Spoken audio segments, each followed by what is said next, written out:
कहते हैं कुछ लड़कियां ससुराल में जाकर अपना नाम नहीं बल्कि अपना सब्र पहचान बनाती हैं।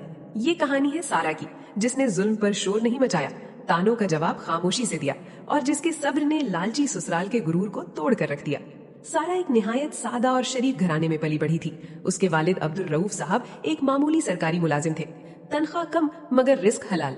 माँ साजिदा बीबी हमेशा बेटी को यही सिखाती थी कि बेटा, ऊंची आवाज से नहीं अच्छे किरदार से इज्जत मिलती है। सारा ने कभी जिद नहीं की, न महंगे कपड़ों की फरमाइश, न जेवर का शौक। बस एक दुआ थी, अच्छा शौहर और इज्जत वाला घर। जब अहमद का रिश्ता आया तो सबने सुख का सांस लिया।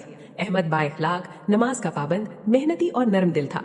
मगर सारा के अब्बू ने महसूस किया कि अहमद के घर वालों की नजरें सिर्फ सारा पर नहीं बल्कि उसके जहेज पर भी थीं। फिर भी बेटी की किस्मत समझकर शादी कर दी गई। शादी के अगले ही दिन सास ने सारा के जेवर को उलट पलट कर देखा और सर्द लहजे में बोली, हमने तो सुना था लड़की वाले बड़े खुशहाल हैं। नंद हंसकर बोली, भाभी आजकल तो गाड़ी भी देते हैं। सारा ने नजरें झुका ली, दिल में चुभन हुई मगर जबान खामोश रही। चंद दिन बाद सास ने साफ लफ्जों में कह दिया, अपने माँ बाप से बात करो, हमें कुछ पैसों की जरूरत है। सारा ने धीरे से जवाब दिया, अम्मी मेरे अब्बू ने शादी कर्ज लेकर की है। सास तड़क कर बोली, तो हमें क्या, बेटी देकर एहसान नहीं किया।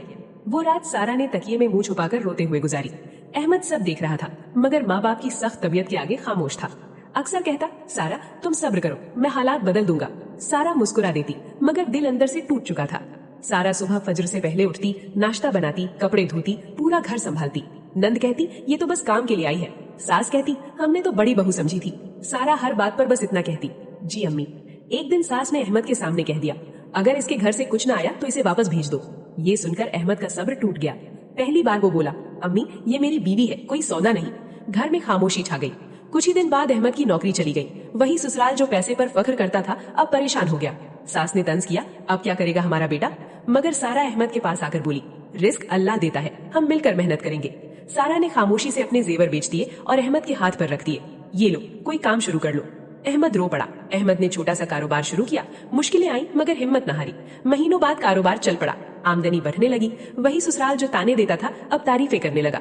एक दिन सास खुद सारा के पास आई, बेटा हमसे बहुत बड़ी गलती हो गई थी। सारा ने नरमी से कहा, अम्मी दिल साफ हो तो सब ठीक हो जाता है।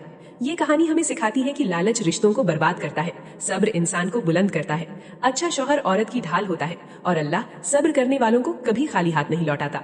मगर ये कहानी अभी खत्म नहीं हुई। सारा का सब्र अभी बाकी है और इस सब्र का इम्तिहान अभी मुकम्मल नहीं हुआ। आने वाले वक्त में हालात एक बार फिर करवट लेंगे और वो राज खुलेंगे जो अब तक खामोश थे। सारा का सब्र कहाँ टूटेगा और जब टूटेगा तो क्या बदलेगा, ये जानने के लिए अगले हिस्से का इंतजार जरूर करें।